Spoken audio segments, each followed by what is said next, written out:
Shout out to a hero.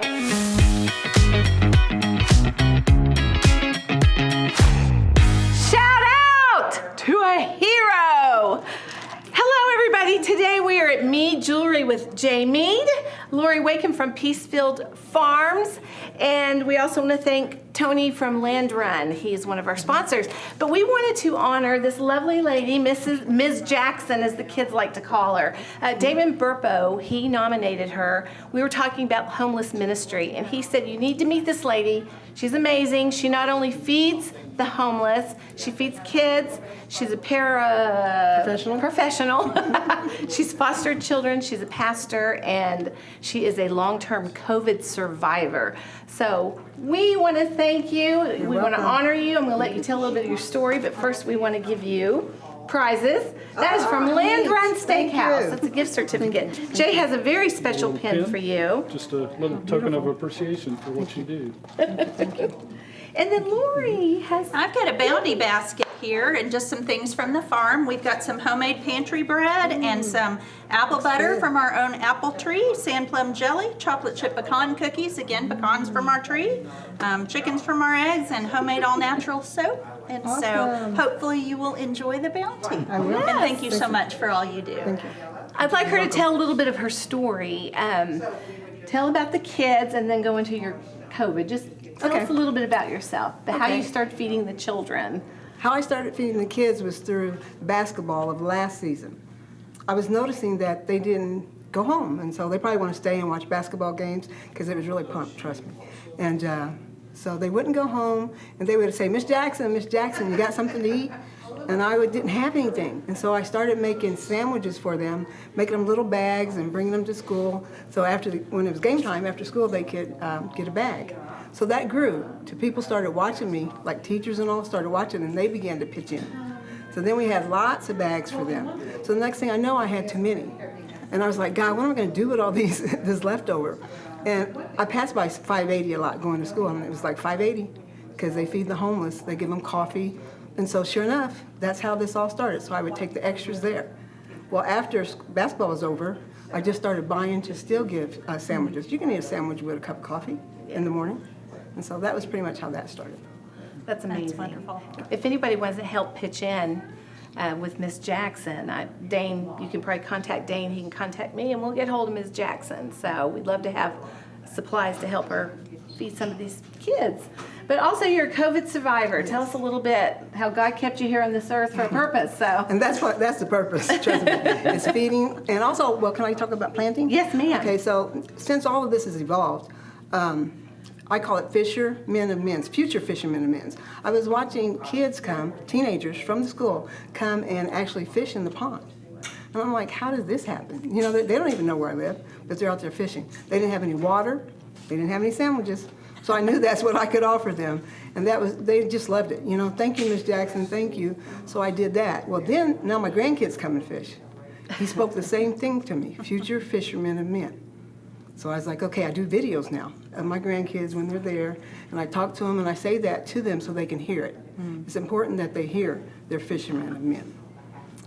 So then planting, let me tell you how the planting started. So my granddaughter moves back home, and she's got so many plants, oh my gosh. So now the plants are living at my house, and I'm taking care of them. So anyway, two girls, where I live at, they had a plant, and I was noticing it was dying. I'm just watching everything. I drive by there, and I'm thinking, oh my goodness, the tips are brown. Maybe they'll let me have it, or let me try to bring it back to life. See, that's part of who I am. I want to see if I can help. When something looks like it's dying, I want to see what I can do, you know, because I think it's just something God put in me. So they brought it to my house about a couple of weeks later, and they're standing outside my door with this plant. And they're saying, can you help us? And I'm like, sure, that's what I want to do. So they came in, we talked about plants, and they saw all the plants in the living room. And they looked at me with smiles, and they said, will you help us? Will you teach us how to grow plants? And I'm like, sure, I'll teach you. But honestly, in all these ministries, you meet the need, but the real need is the Word of God. They need the light. They need to be able to shine and show others how to do this. And so that's two more ministries that I've gotten involved in. And so we want to get some packages together for like when somebody wants to go fishing, you know, where they have a rod, a reel, and I asked my grandson this last night about the rod, the reel, he said a tackle box Yeah. and some Stringer. bait. And guess what our bait is? Corn. We use corn for bait because we throw it out there and it draws them. And then they like to use hot dogs. Yeah. They like to use hot dogs on Yeah, the reel. And those he said- work. And so that's what he told me. And then with the planting, I can see a 2-gallon bag with, like a pot in it, some soil. So someone can take them from start to plant it their own selves. Because see, once you get it in your hands, it becomes your baby, your project. And I'll tell Love you that. about the COVID. COVID is what started all for me for running towards God.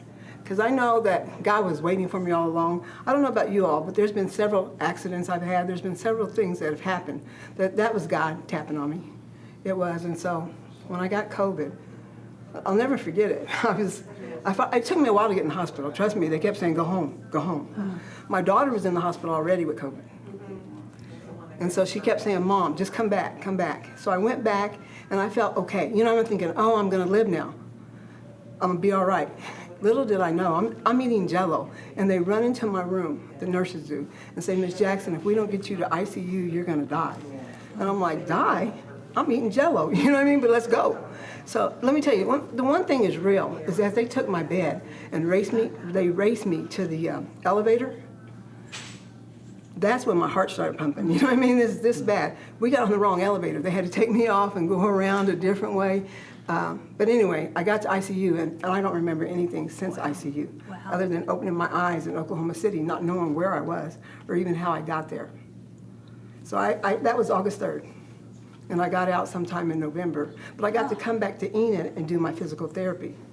When I got back to Enid, I still couldn't. I could talk a little bit. I was talking in a wheelchair. I was still in a wheelchair, and the doctors would come from ICU, and they said, you don't remember me, do you? I'm like, no. I didn't remember anybody, actually, but my kids. And they would say, well, we want to come shake your hand because we don't have the equipment to help somebody survive with COVID. So we know God was all in that because there's no way that would happen. So come spring of this year during school, I was back in the hospital again with COVID. Not as bad, but I was there again. And I've been running ever since, though. I came out and was at Driftwood Fellowship, and I just started doing a Driftwood women's ministry. I just began to do ministries. And so I think, God, you're born who you are. When I was about 4 or 5, I would bring kids home from the neighborhood. And my sister tells this story. Gisele, you didn't bring home pets. She said, you brought home kids. And that is exactly what I did, because I've always looked at people that, they look unfortunate. You know what I mean? They look like they need a friend. And so that's just me. That's just who I am. Oh, you're You're beautiful. rare. Yeah. You're a rare. Thank you. We are so happy you live here So in blessed. Enid and you're helping all these folks. I'm so glad that I met you today. If anyone wants to help, this would be a wonderful organization, or it's not even an organization. Give to Miss Jackson, please. She could use the help for fishing.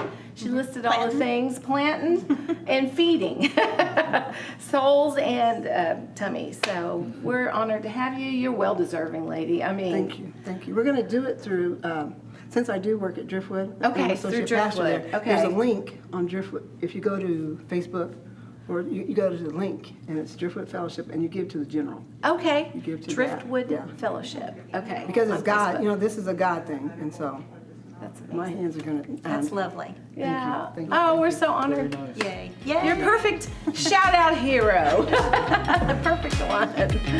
Thank you.